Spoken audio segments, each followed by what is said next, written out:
Mr. Macron threw a spanner into the works on Thursday when he said the terms of any free trade deal would have to be overseen by a robust independent regulator. A UK government source warned the chances of a deal were fast receding as Brussels tabled new elements in talks just 4 weeks from the Brexit transition deadline. Brexit deal as good as dead, Boris sticks 2 fingers to EU by keeping controversial bill.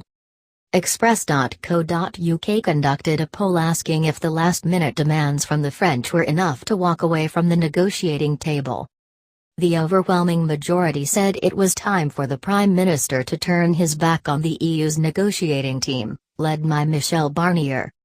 98% of readers who took part, 14,110, said Mr. Johnson should walk, while only 2%, 309, said he should continue negotiating. Just 43 people, less than 1%, said they didn't know.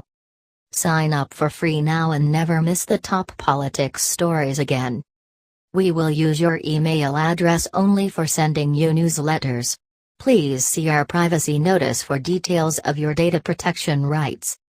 In comments, many readers said Mr. Johnson should have already called it a day and departed the negotiations to prepare for a no-deal exit.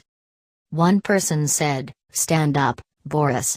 Straight backbone, turn your heel and walk, head held high. You did everything you could, much more than necessary, but that's the British way. Walk." Another put the blame for the crumbling talks solely on the shoulders of Mr. Macron. The person wrote, "Macron is one of 27 leaders of the EU.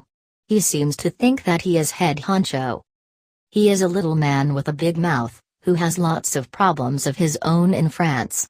It is about time someone put him in his box."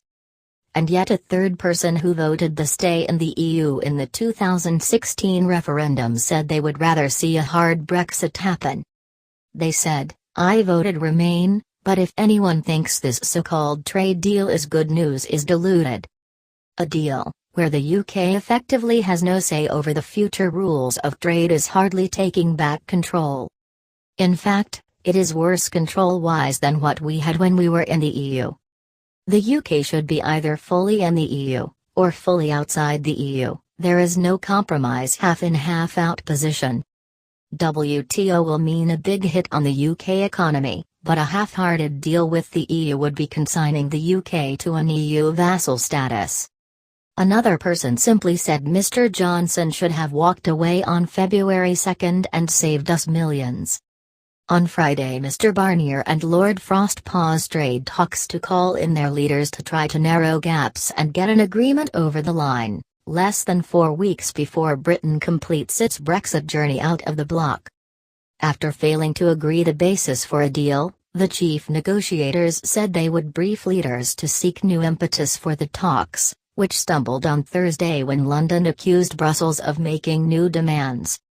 On Saturday, Prime Minister Boris Johnson and European Commission President Ursula von der Leyen will speak to try to break the impasse, which sources said was centered on French demands over fishing rights in British waters. A total of 14,462 readers took part in the poll, which ran from 12:15 p.m. to 10 p.m. on Friday, December 4.